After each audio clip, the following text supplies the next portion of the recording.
All right, so got a little bit of an update here. We've got basically what I've got here is the back seats are out.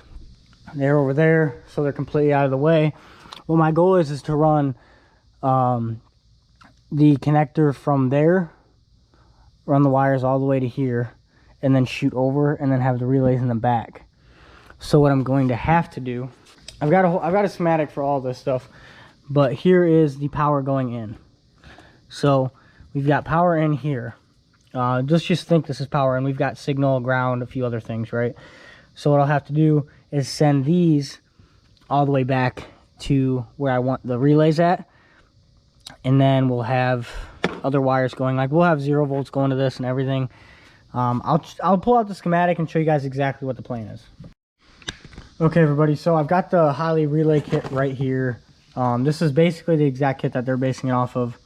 So you'll have a dedicated 12 volts coming from your battery to pin 30 on your relay, which would be right here.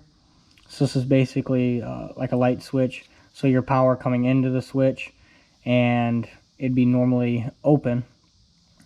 And when that relay kicks on, or when the coil is energized, it pulls the switch down, acting like you're flipping the light switch. And then 87 will be your fuel pump. So when that coil right here, this is the coil. So for the coil, you need a positive and negative always. So when that coil is sent to energize via your relay trigger, so that relay trigger would be like your wires that turn on the fuel pump itself. So that's the 12 volts going into the coil, and that pulls the constant 12 volts on pin 30 down onto 87, which actually turns on your fuel pump. So hopefully that makes sense for you guys. If it doesn't, just ask questions. This is the kind of shit that I do for a living, so it's going to take me longer to make this look nice than it is to actually make it work. So I'm going to go ahead and get started. Like I said, if you have questions, comment down below. Maybe take a screenshot of what I've got going on here. These relay kits from Holley were pretty expensive. I think it was like over $100 a piece, and I really wish that I didn't buy this kit, just because I could piece this together for a lot cheaper. So it kind of sucks that I did that, but I will learn if it, helps everybody else. So that being said, if you did decide to buy this kit, this will be a perfect demonstration and a perfect schematic. So we will go ahead and try to figure out how to get our wires all the way back here, whether it be soldering them and then running them back all the way to here, forbidden area by the battery. And then we'll run our 12 volts out, and it's pretty simple. We're just running wires. I'll document it as I go. All right, guys, so here's what it's going to end up looking like. So I have our fuel pump connector plugged in to the passenger side fuel pump. With the factory setup, this would have been the secondary pump. That pump is the primary from factory, but now they're going to turn on at the same time, so we don't have to worry about that. So I plugged this in, and it may look a little confusing, but I have the relay socket actually sitting roughly where it's going to be at down there. And essentially, these wires have to connect to these, and we have to make sure that they're on the correct one. So it's essentially that easy, but making it look nice is a whole different story. So I'll run them all the way through down in here. It'll look factory. Since we are adding basically an entire connector, because there was no connector on this from factory, we'll have to run the relay wire, any wires that have to go to the relay sockets from that factory connector over there will have to get done probably in this area, is where I'll have those solder connections so that they're hidden and out of the way. So I'll run the wires over here underneath the seat and then make the connections here. And then whatever, like for instance, the signal wire would have to get, I'll have to have 3 wires onto that, unfortunately, but it won't be too bad. We will get it all set up, and I just wanted to lay it out for you guys, because I know that wiring for a lot of people can be pretty confusing. So when you lay it out exactly where it's going to be at, you realize that these are the wires that go together. And it doesn't go color for color, but that's what schematics are for. It's pretty simple. The Holley kit is tailor-made for the Holley fuel sending unit, so it's pretty simple. I'm going to get started, and as I come into something that might be a little challenging for somebody, I will let you guys know how that goes. Hey guys, I just wanted to add what I realized I didn't mention was the reason why we are using this factory fuel pump connector is because your signal, when like your key turns on, put your key into accessories, it primes the fuel pump, tie existing wires from this harness into the new harnesses so that when this is told to turn on, aka the factory fuel pump, it turns on, it goes through the relay, the factory fuel pump relay, and sends that power to the new relays. So that's kind of how it's making sense in my head. I actually had to think about that quite a bit.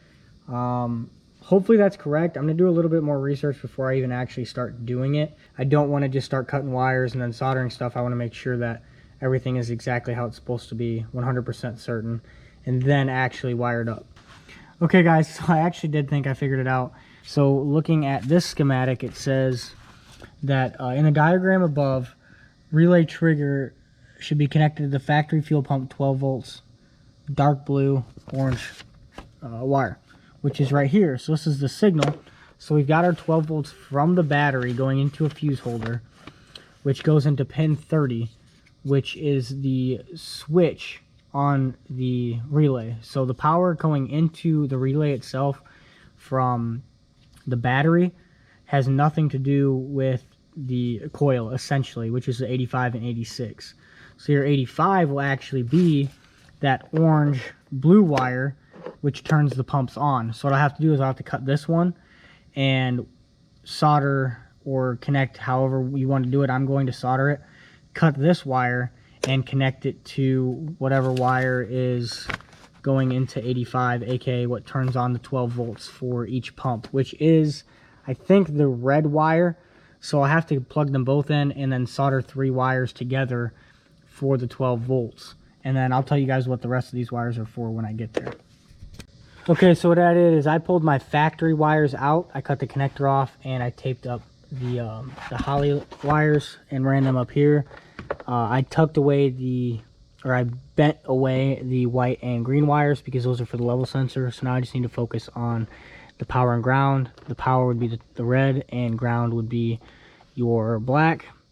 And on the factory connector, we have to figure out how to get the blue and orange with the power on both of them because that's your trigger. So we'll have to send that on the pin on the relay.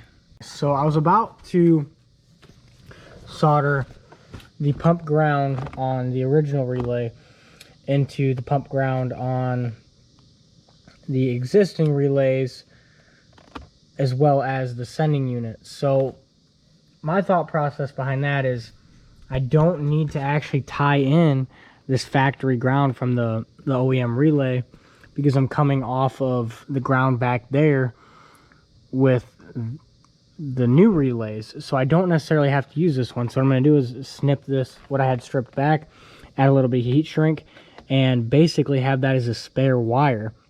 By spare, I mean like it's not getting landed. And then that puts me into having to use this for the red, which I had to anyway. So what I'm going to do is actually, I have this black wire that I ran. I have my own wire, and I'm going to run this all the way to the pump ground in the back. So I'll solder these up, and that will make it so this has ground from here all the way up to the relay.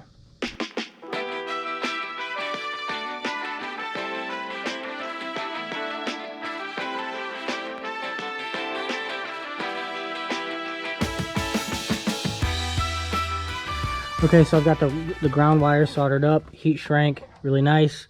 Now the power, the 12 volt signal, or not the signal, the 12 volts from pin 87 on your relay goes straight to the red. So when that coil is energized, told to come on, it'll switch and put 12 volts directly on the pump. So that being said, I'm going to get this somewhat to length and go ahead and solder it up. Here's what I got going on. I'm currently soldering the 12 volts to the pump itself. So I've got it ran with this harness, all taped up, looking really, really factory. And so it'll hide so you can't even see it. Underneath the latch, the wires are ran, and I actually loop them right there so that the 12 volts and negative, or aka the ground, goes all the way around, and we'll obviously have the fuse on the 12 volts to here, and the ground will go directly to here.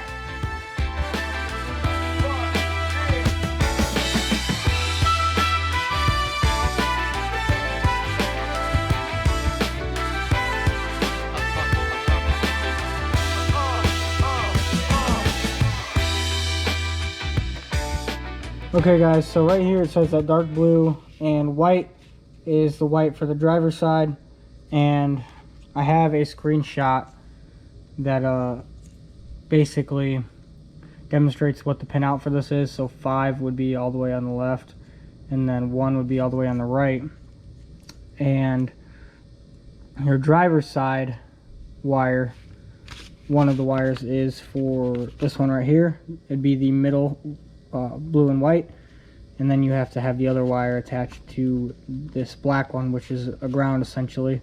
So what I'll do is Sam, my friend, has these soldered heat shrink connectors that they're not even connectors, they're heat shrinked butt connectors basically, but there's solder in the middle and there's no crimping involved, so it's a soldered connection.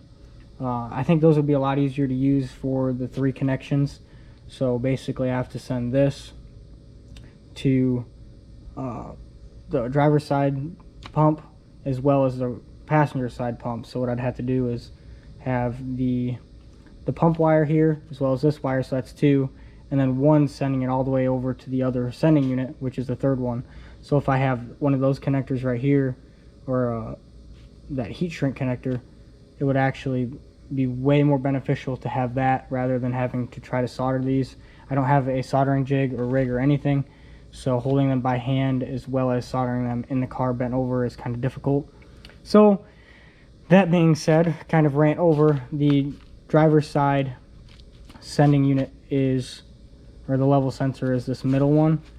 So what I'm going to do is just solder this middle one to the white on the driver's side. I can kind of show that to you.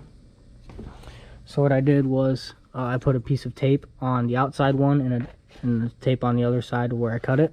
So now I know this is the driver's side, and I'll solder this to the white one, and I'll leave the the green one empty, because this green one is actually going to go to that black.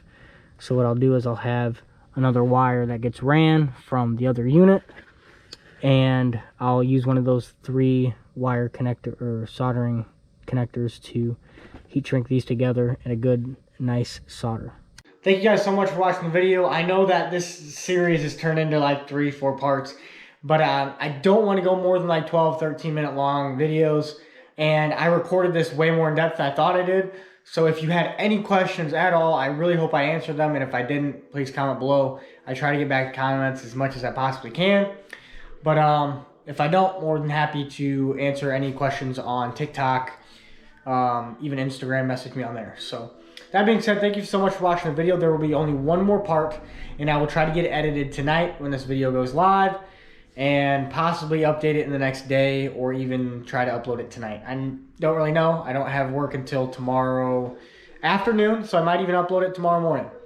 We have 426 content coming very, very soon. We have the engine completely assembled, and we're ready to start editing YouTube videos for that and get it out on YouTube so you guys can see it. So stay tuned, guys. I'm really excited. This channel is about to go freaking bonkers. We're about to have great content, especially Hemi Mopar content. So thank you guys so much for watching the video. I'll see you next time. Peace.